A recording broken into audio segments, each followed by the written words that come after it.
Welcome to the Heat of Command podcast, Mastering the Art of Fire Service Leadership, where we, your hosts, aim to teach you how to use introspection and self-reflection to be your most authentic, genuine self, leader, and human being. And now, here are your hosts. This is Kyle Matusik. And Carrie Henderson. Thanks for joining. Here we are back with another episode of the Heat of Command podcast, Mastering the Art of Fire Service Leadership.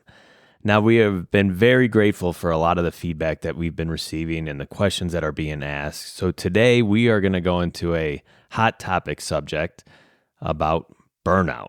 And we're going to look at burnout, kind of what it is, what it looks like, some stories, personal stories of mine and Carrie's, why it happens, and then essentially how we can lead out of it and or prevent it from even happening. So strap it down. It's going to be another fun episode. And as always, if you got questions, comments, please engage with us. And we'd be happy to, bring your questions on the show and just keep the conversation going on this. The leadership stuff is a lifelong journey and we never stop. So thanks to all you, we get to keep learning. So it's been a lot of fun. Yeah, this is going to be interesting. I'm curious to see. I think I know some of your strategies, but I like the idea of us going over how to help lead others through it and out of it, and some prevention stuff maybe at the department level too that we could talk about. Our department's done some things here and there to help alleviate burnout, especially when we were working a ton of mandatory overtime.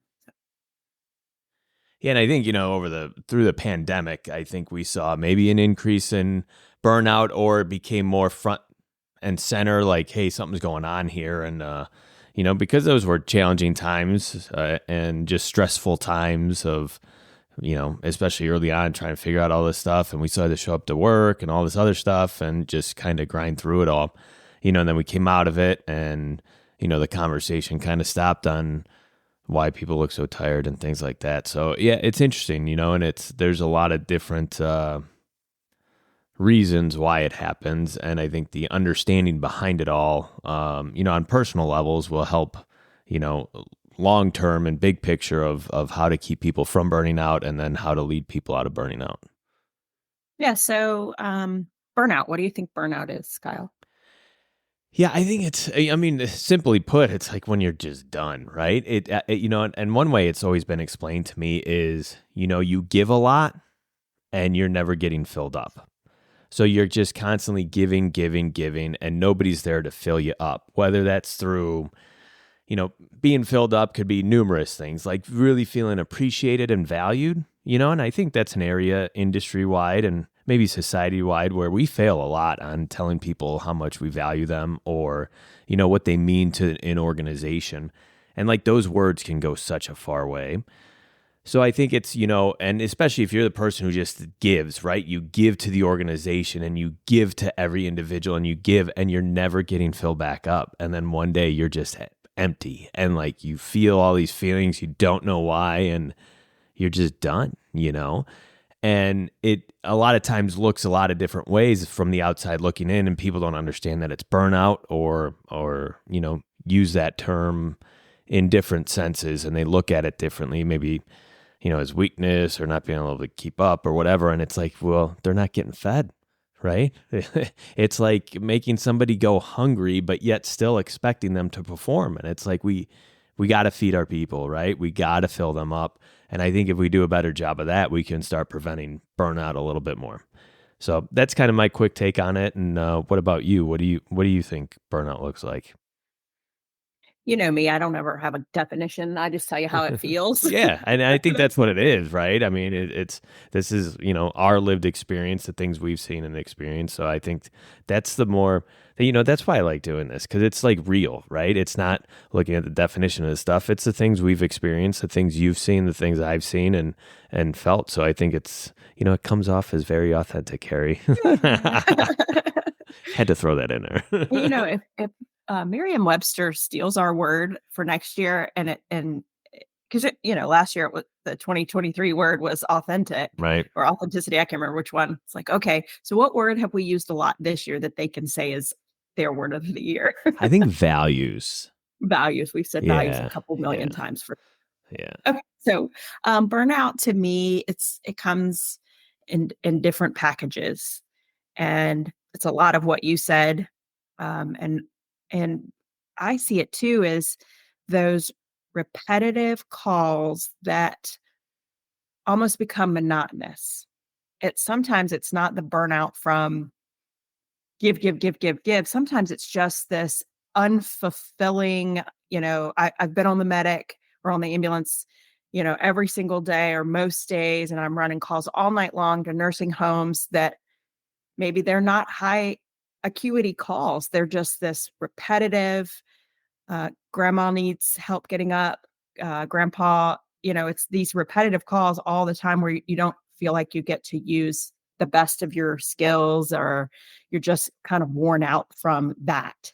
And I see that pretty typically in our industry is just sometimes it's unappreciative citizens because Hmm.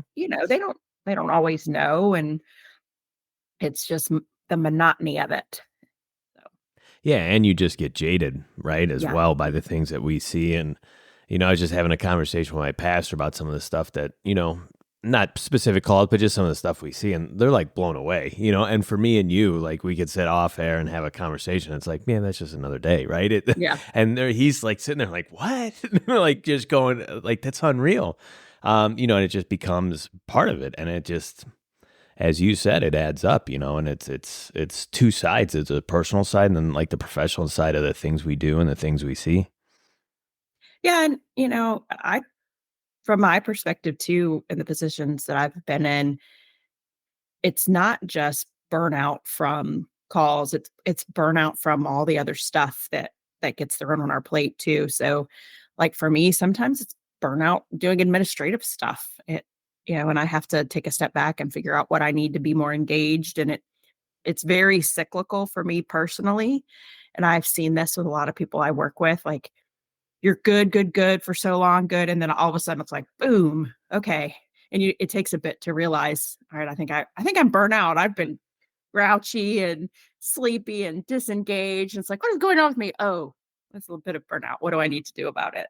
And then, kind of comes back around and you feel good about things, whatever it is you did to fill your cup up and kind of roll on again.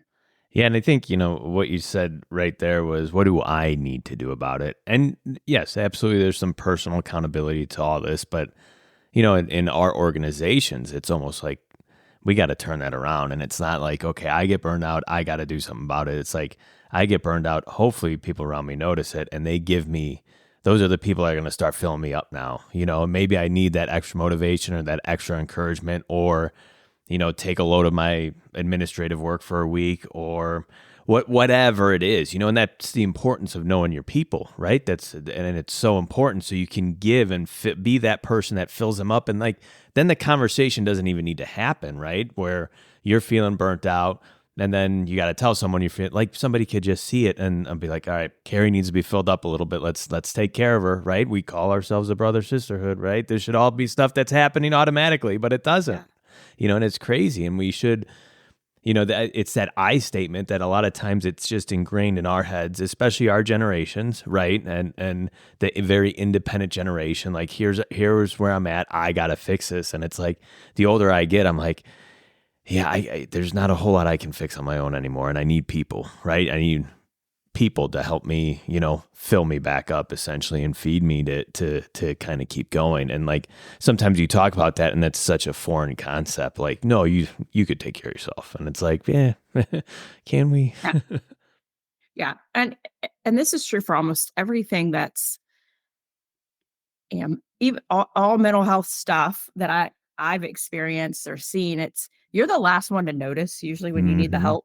It's everyone else should be able to pick up on that. My husband is really good about he can tell for me if I'm overwhelmed because I have a lot going on at work and a lot going on at home. So laundry and getting the house clean and, running kiddos around or whatever, and lots of stuff going on at work. And then I come home and have, to meal prep and cook dinner and get the laundry done and get whoever, get Nick to rehearsal or whatever. And my first sign of that kind of burnout is I'm just irritable. I'm anxious because I have so much going on and I don't know how to, get it all done. And I just get very irritable, and he picks up on it really quickly. And then I'll come home and all the laundry's folded and put it away. And I'm like, oh, it's amazing. That's also my love language is extra service. So, but yeah, we could do that for each other very easily at work. And as a leader and as coworkers, sometimes it's as simple as, hey, let me take your ship on the medic for a little bit. How about instead of you on the ambulance today, I'm on the ambulance, and hey, go take a break and get something to eat, and we'll cover you. Or when when our department had a ton of mandatory overtime, which I know a lot of people are still working that, but we aren't working it hardly at all anymore. But when we were, what we decided to do was try to eliminate anything else people would have to come participate in. Because if we're making you work a 72-hour shift, and then you got to come in the next day for mandatory ACLS, or then you got to come work on this committee or attend this training, or we just try to really, really scale back any of the extra stuff that people had to do because we were already asking so much of them. And it's sometimes it's stuff you have to do. Like, we didn't want to have to do that stuff. It was everything's necessary, right? And the fire service, everything is necessary, but sometimes you have to pick your battles. Yeah, and one of the things I hear often is, well, it's what you signed up for, and you can leave at any time. And it's like, well, no, we didn't sign up to work for back-to-back 48 and then be part of this team and on this where I got to come in for this, and where you make this career just your everything that you have to be involved with so much. And I think that's changing a little bit. The identity and all these things, and it's like, there's a reason why the shift work works. And when you abuse that and make people work more, you're risking burnout, and you need to understand why. When you're running more calls than you've ever have before, and I think we're seeing that across the country, and you're doing it with less people, you need to understand why people don't want to be at work, right? I mean, these are obvious. And if the response to that is, well, this is what you signed up for, you need to suck it up. Well, that's not leadership, right? And you're missing you don't care about your people. That's what that means. I mean, blatant and obviously that means you don't care about your people if that's your response to it. And I think, in my experience, we do see a lot of that mentality still. Well, it's what you signed up for. You need to do this, and just keep going. And it's like, there's a tipping point here, and eventually some places have already hit it, and we're seeing what's happening in our industry with mental health issues and all sorts of other things. And I mean, frankly, people leaving the industry and not wanting to stay, and like and there's a reason for that. And I think we know the reasons for it, and we need to, and we're talking about them and addressing it and responding to it in a way that it's like, hey, these people are burnt out. We need to change something. And we need to change something that we're doing, and then this is where everything that me and you talk about comes full circle, because it's that self-reflective look. What are we doing as leadership within the organization? What do we need to be doing? Why are people leaving? Why are people burnt out? Why don't people want to be involved in specialty teams and other extracurriculars? Like, answer those questions. Don't tell them that they suck and they need to suck it up and it's what you signed up for. That's not the answer. So, it's just taking this broader look and having that approach to it. And that's what leadership should look like when we're kind of addressing burnout. Yeah, because what do we tell people when we try to recruit them? Oh, we only work 10 or 11 days a month. Right. Come on in. But then we turn around and tell them, oh, well, this is what you signed up for. You got to work all these other things and all this other overtime. Like, well, you didn't really tell me that part. Right. And you see the young people coming in and they see that and it's like, hold on. This is what you told me I was signing up for, and this is what it is. I'm not doing this. See ya. Right. And they have no problem leaving. And that's like and it's just crazy that these issues are so in our face, and it's like how we approach them is so wrong. And it's if we just change the approach on that, like our mindset. And I understand, like, we're not going to fix the overtime issue overnight and the staffing issue overnight. A lot of these things take time, but first we need that mindset shift, right? You need to think differently on why people are experiencing these things.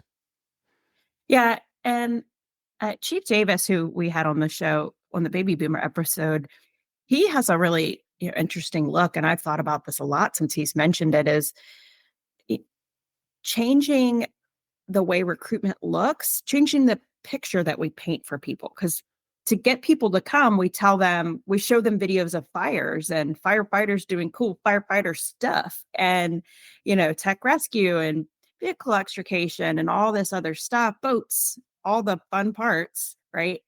We don't show them the 14th hour on the ambulance, covered in poop, Right, right. or the seventh nursing home call you run for the day. We don't show them that part, and so it's this mismatched expectation. And I think if you front loaded some of that, hey, we do have really cool stuff, but this is also part of the job, and it can be very rewarding. Grandma does not have anybody to take care of her, and she's laid on the floor for 3 days, and here you come, and you're a kind smile, and get her cleaned up and get her to the hospital. That means a ton to somebody, and that can be very rewarding as part of your profession as well. But we have to, you have to paint the picture and have a realistic expectation of what you're coming to work for, so that you don't get here and there's this culture shock of, well, I didn't know that this is what I signed up for Right, at all. right. Yeah. And, sometimes it's for new people, they're coming in and then they have the realization, like, this is it. And you're like, yeah, Yep. this is Yeah. it. This is it. Yep.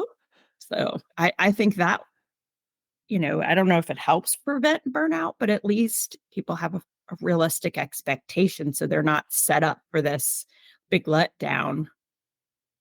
So, but I think there's so much you can do for yourself personally for burnout. And if you, as a leader, can help your coworkers see you do that as well. So, like for me, the older I've gotten, the more and I've said this before, the more sleep I need and good quality sleep and exercise and eating good foods. Because if I'm not doing those things, I'm setting myself up to experience burnout. And I think we can show that as an example, but also, when you see coworkers that maybe don't understand that or haven't figured that out yet, like, hey, try some of these things. They're pretty simple. Go for a walk, get sunshine. Now they're recommending 30 to 45 minutes of sunshine, like as soon as you wake up. Hmm. Sunlight as soon as you wake up is supposed to be like just as good as some antidepressants, I think. Yeah. So I think that's super simple and very cool. Yeah, and I think it's, good for people in leadership roles and, if even if you're a young person who's a leader is, exploring this with people that you work with. Like what, my wife calls it the when people are in their flow, right? And so for my Yeah. wife it's photography, for me it's being in the kitchen. So it's like what is that thing where you can like put some tunes on and just forget about everything in the world and you're just so focused in on what you enjoy doing, and it's exploring because especially in our industry and where so many people just identify with the job and everything's a job and it's like, okay, let's pull you out of there and who are you, and we've talked about all this stuff already, and then like what do you like doing, and go figure out what that is, and I mean Nikki and I and the kids, we love being outdoors and hiking.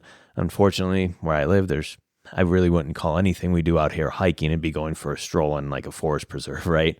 And not the same thing, So, if we live somewhere else where we could hike every day and things like that, sure, we would do that. But it's finding those things that, bring you joy and peace, right? And allow you to just kind of check out of the world for a little bit and just be in the zone where everything feels right and good. Yeah, I love that. And I think you can be in your flow in something at work too, like in the Yeah. fire service for Oh, yeah. sure. Yeah. Because I guess I don't really have like a hobby like cooking. I like to cook, but I would not say I'm in my flow. It's not my it's not my hobby or anything. But like when we get up and speak, sometimes I feel like that's my Oh, yeah. jam. Yeah. That's where I feel good and like I'm doing something meaningful. Yeah, I think it's like cool, like when we're up there and like you give your speech, or like if my wife's doing a photography session and you're just kind of in it, and then you get done and you're like, what just happened? Like you don't even know what we talked Yeah. about or Yeah. how she did on her shoot. Like she's looking at her pictures because you're just so into it. So yeah, it's just cool. And like if you can find that for people within your organizations, I think there's a lot of value there. We just historically we look at the industry and we see, high substance abuse rates and divorce rates and all sorts of, just kind of just especially the substance abuse. People just run to the bars and do all this stuff, and it's like, well, let's find some other stuff, some healthier alternatives. And and it's not that we want to cope through things, we just want to give you a sense of joy, peace. How do we refill you? And some of those answers of historically are not it. Right. And it's we just have to go a different road. So again, it doesn't take a leadership person role to start doing that in an organization. Even younger people start exploring that with people instead of kind of going down the wrong road of substance and partying and all this other stuff, because that's not going to lead you to anywhere.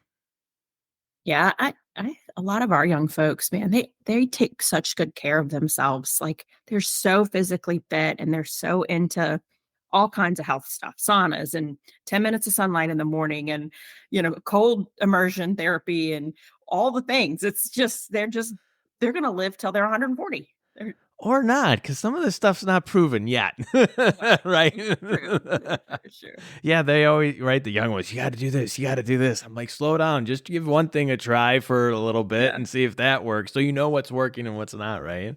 Yeah. But the eagerness is cool, right? And like the health mindset and being healthy in that approach is very cool to see. And the connection, I think that not only do they want to be personally healthy, but I think they really understand the connection to the job that Yeah. I have to be my best self to perform. And I applaud that. Yeah, and I think another, and I think I've talked about it. I know I've talked about it a few times, just because I think it's very important in preventing burnout, and just stressful times, is having your people, right? Having the people in your, grow your circle of people. There's some great books out there. One's called Just 12. Kind of a religious undertone to that book, but it kind of makes sense if you understand the Bible a little bit on kind of where Just 12 comes from. But it's like, how do I build my group of people who are gonna like help me during those times of burnout or stress or even happy times and joyous times, and I can be that person for as well. So it's like really learning to grow your people that are going to be there to encourage and motivate you and not judge you on anything. And, a lot is sometimes that might not be within your organization, and that's okay. It doesn't need to be to other firefighters. I would actually challenge you to have other people outside the industry in that. Maybe a few people, right? Not all 12 or how many your number is, but, find that diverse group of people. As we get older, it's like friendships change, right? You go through life, you have kids, you kind of go introverted for a little bit, what, during the struggle of having kids and figuring all that out, and then like you're reemerging and you could be lost or trying to build friendships again. And as you're doing that and through that growth, it's like developing a diverse circle of people that are going to help you through this and be those people that fill you up, because we all need that. And going through life alone is just it's a big challenge, and that's going to be the quickest thing to get you to burnout anyway. So building your people for yourself. Yeah. And I found as a woman and in the fire service, like when I was younger, I'm very blessed now. I've, got a ton of female friends, but earlier in my career, I had like two girlfriends, other than the girls I had gone to college with who are, still were lifelong friends, but I don't get to see them as much. But it was just so hard in a male career finding female friends. It was like almost like, hi, do you want to be my friend? Yeah. It was hard to make friends.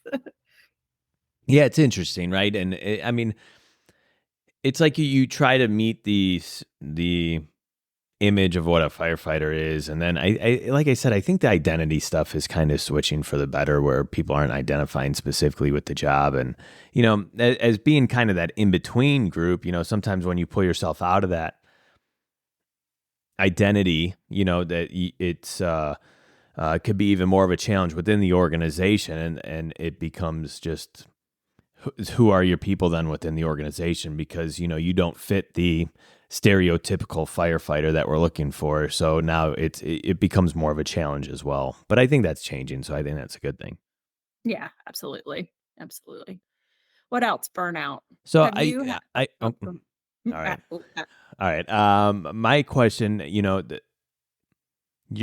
being in a leadership role, if a listener's out there in a leadership role, in an administrative role, um, how can they work to prevent burnout?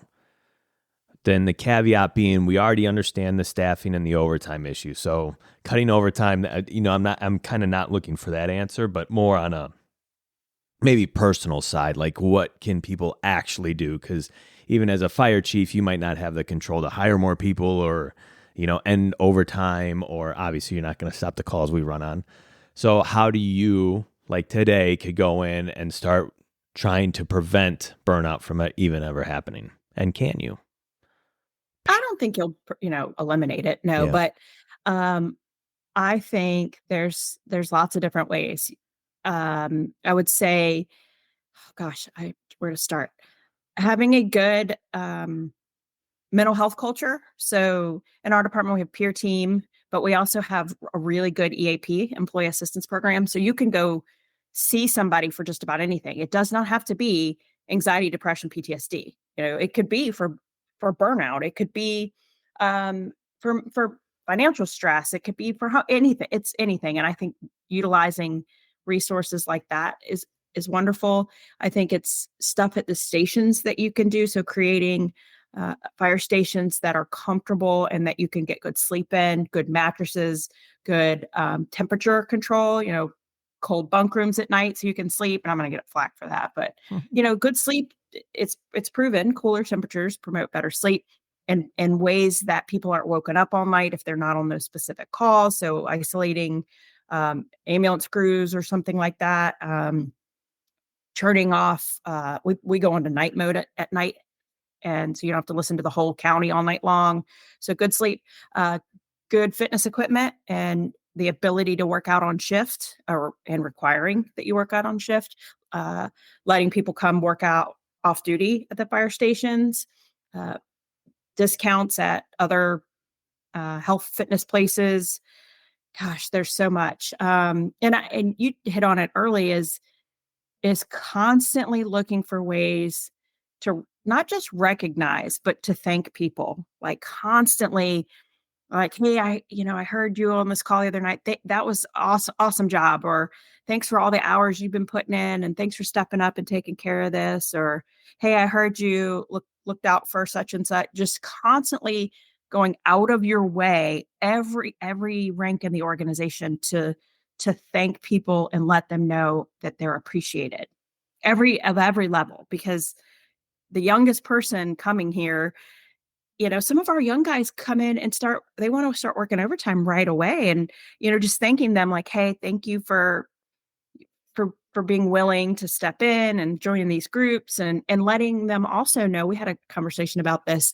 We had a professional development meeting the other day, and we had a conversation about making sure that every level of the organization feels welcome to come participate in groups like that. Because, like, as a brand new person, you might be like, well, I don't have anything to offer a professional development work group, but you do. You really, really do. Mm-hmm. So, just a, a, a culture of appreciation and where people feel included. Yeah, I think I like how you said there at the end, like getting people included, like having a collaborative outlook on your organization and get everybody's input. Just, and again, that just shows that you value somebody's opinion, whether you agree with it or not. And it also opens up our minds on the leadership end, like, I never thought of that. Still a bad idea, but I never thought, right? We still can have that mentality, but it's like cool sharing that, because it's about growth for everybody. And sometimes, that you just get stuck in these positions, and it's, let's be honest, it goes to some people's heads very quickly, right?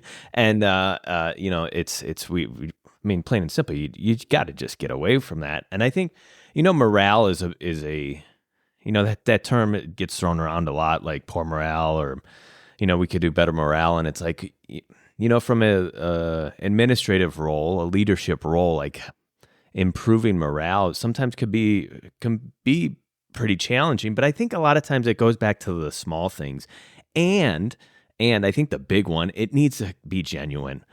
And I think a lot of times, like, people will be like, "Oh, I saw and read this, I should do that," or "I saw this, I need to do that," and it's like, you can see right through that. Like, you have somebody come and does something because not because they genuinely thought it was a good idea to do, but they saw another organization do it, or they read it in an article. So they're like, well, I'm this position, so I have to do this, right? And it comes off as like, just save your money and time, right? Like, everybody knows that you really don't care, that you're just like checking a box to make yourself feel good. So I think it has to be a genuine approach to, and I think it's the little things, like, a lot of times the when it's a new person, they come in with a bunch of donuts, right, or bagels or whatever, or cut fruit for your crews. Well, what about as a chief, you do that, right? Just no reason, just put it on the table. Don't even look for credit. Just sneak it in while they're out on a call and put a nice fruit tray out for everybody on the table for lunch or whatever. I think it's just a lot of the little things that our industry just doesn't do. Thank yous. I appreciate you. Or, rough night last night. I know it's Thursday and we had some stuff planned, but it's a holiday routine for you guys today because half the crew is on 48s. Like, coming in and doing, like, it's the small things, and they matter and they build up, but it has to be genuine. That's the key to it all. Because you could do all those small things and just, you got it from the Heat of Command podcast, and it comes off not genuine, so people see right through it, right? So Yeah. it has to be genuine, and I think it's those little things that can go so far for a lot of people. Yeah, I totally agree with that, holiday routine thing, because I've seen this go both ways where, some captains are, well, it's from 8 to 5 is the work day, and we're going to work because what if the chief stops by and we're not working? And I think as a battalion chief, or, any chief level, if you're stopping by a fire station and you're judging them for what they're not doing, and you only have part of the story, that's not okay. Right. It's different if the crew is, you know, they're lazy and they're never doing anything, and all the trucks are dirty and they haven't been busy and they never train. That's a whole different story. Mm-hmm. But a crew that is pretty squared away, and you come by and they're in recliners at 2 o'clock, I'm like, hey guys, hey, don't want to interrupt. I mean, just stop by, whatever. Um, but yeah, that's the culture you have to create. Of our station 4, we call them the Midnight Express. They run all night long. Now, they're not as busy usually during the day. They run all night long. So yeah, if you're there, hey guys, middle of the day, go take a nap, go rest, because y'all are going to be up all night. And we know that, right? Yep. Yeah. Yep. Yeah. So it's just that personal approach to it all, right? Valuing your people, and it's just take an approach to try and prevent some of the burnout, because I think we can prevent some of the burnout from happening, right? Depending on the culture that is cultivated within any organization.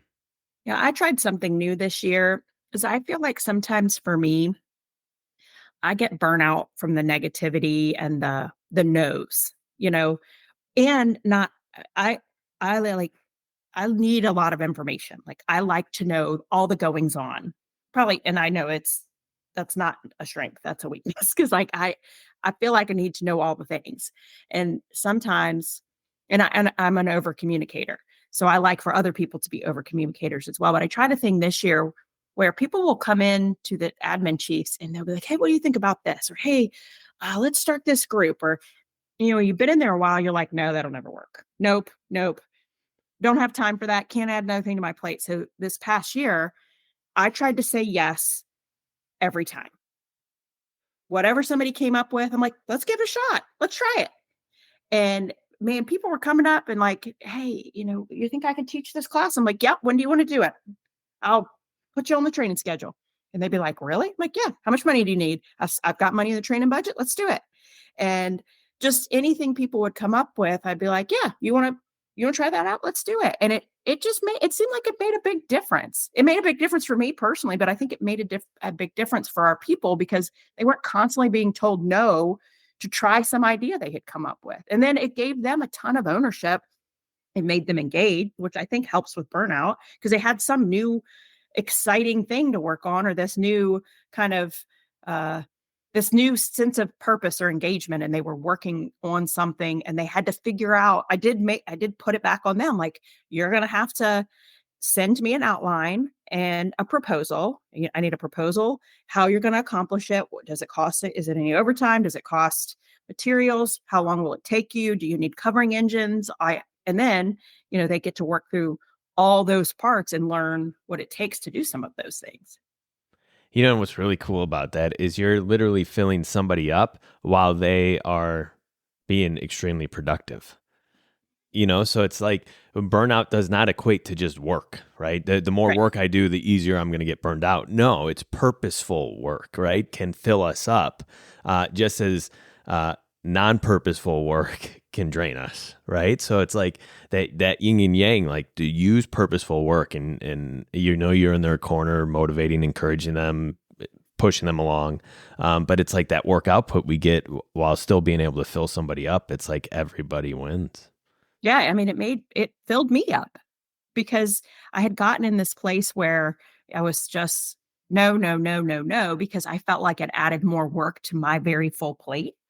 But what I realized is if I was allowing them to work through it, it really wasn't a ton more work on my part.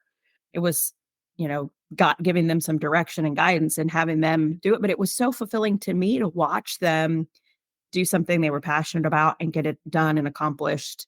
And succession planning, I mean, we talk about that all the time in the fire service, but here are people doing the role of the training chief, doing some of those um, things that I would be doing, and they're learning. But it was fulfilling to me. It felt better to say yes than to say no. And like I said, everybody wins then, and it's sometimes we talk about this stuff, me and you, and it's like, this is easy. It's like this, some of this stuff is very easy to do and implement. But it's just countercultural to what the industry has been, I guess. Yeah, yeah. There's definitely been a big there is a big shift occurring. Just to be upfront, like that being a part of that shift is very hard.